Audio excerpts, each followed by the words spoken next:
नहमदुहु व नुसल्ली अला रसूल करीम अम्मा बाद।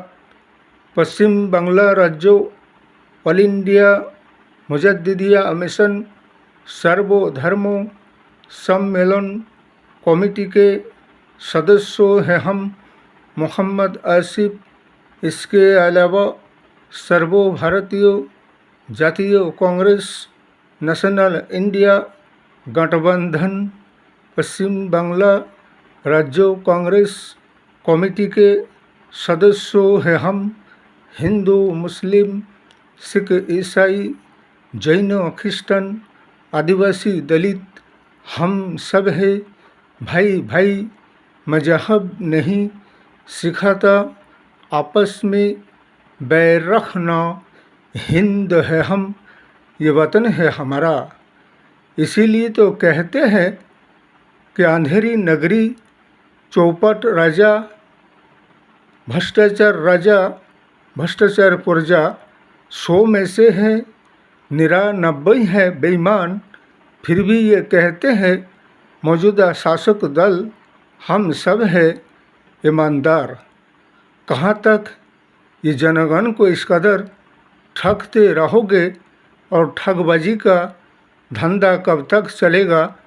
इसलिए कि 2014 से जब से राजगद्दी और सत्ता में ये बीजेपी का शासन व्यवस्था आए हैं तब से लेकर अब तक 2025 तक के समय में जनगण को किसी भी ऐसा कसर नहीं छोड़ा परेशान करने के लिए। हर तरह से उन्हें हैरान परेशान हैरेसमेंट किए जा रहा है भारतवर्ष के जनगण को।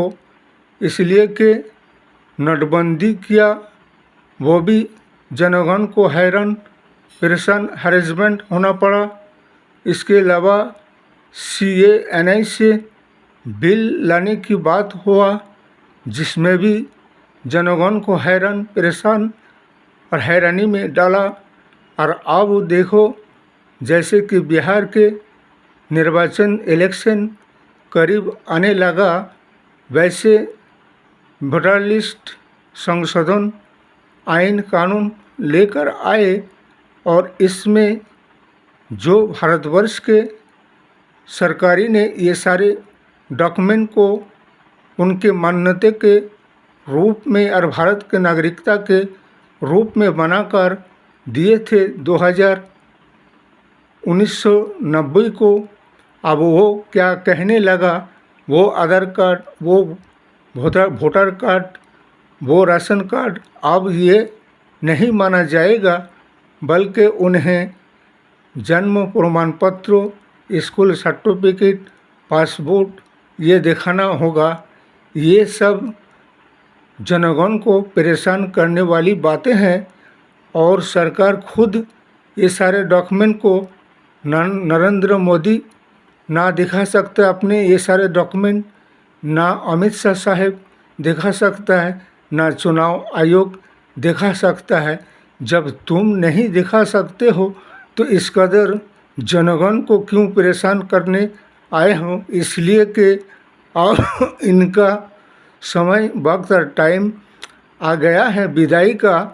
इसलिए हमारे नेशनल इंडिया गठबंधन सर्वभारतीय जातीय कांग्रेस को जयी बनाइए और ऐसे आए दिन जनगण को परेशान और हैरान हरेसमेंट करने वाले सरकार को हटाइए। इनसे तो कुछ होता नहीं, देश का विकास होता नहीं, बेरोजगारी दूर इनसे होता नहीं, लोगों को रोजगार दिला सकता नहीं। सिर्फ अडानी अंबानी के हवाले जनगण के सारे ज़मीन जायदाद संपत्तियाँ उसके हवाले कर सकते हैं और जनगण को हैरान और परेशान कर सकते हैं। इसलिए कि दुश्मनी के बीच बोने के सिवा 2014 से अब तक कुछ भी नहीं किया। इसलिए हमारे सारे शरीक दल नेशनल इंडिया गठबंधन के समर्थक दल से हमारा यही कहना है कि बिहार का इलेक्शन चुनाव बैलेट पेपर ठप्पाओं से होगा, ईवीएम से नहीं, बल्कि ईवीएम में गड़बड़ी और धांधली होता है और ईवीएम के सहारे पे बेईमानी कर कर चुनाव और इलेक्शन जीतते हैं। और जो कि SIR और बिहार के जो जनगण के जो BLR ऑफिसरों ने खुद ही फार्म भरकर जो कि मृत्यु है उन्हें जीवित बताया, जीवित को मृत्यु बताया। ऐसे कर कर 60 लाख वोटर को वोटर तालिका से बात दिया गया। ये किस लिए और क्यों और कैसे, ये चुनाव आयोग को जवाब देना पड़ेगा और सुप्रीम कोर्ट के मजिस्ट्रेट को भी चाहिए और हमारे नेशनल इंडिया गठबंधन शरीक दल को भी चाहिए। ये सरासर इंसान को उनकी जनमत अधिकार से और वोट देने से रोका जा रहा है और उनकी अधिकार उनसे छीना जा रहा है। ये संविधान के, आइन के, कानून के खिलाफ है। इसलिए इसके सुनवाई जज साहब मजिस्ट्रेट को करना चाहिए और जिससे देश संविधान से, आइन से, कानून से और जनगण को उसके अधिकार और हक और स्वाधीनता से ज़िंदगी जीने दिया जाए। इस वीडियो को ज़्यादा से ज़्यादा लाइक दीजिएगा, शेयर कीजिएगा, सब्सक्राइब दीजिएगा।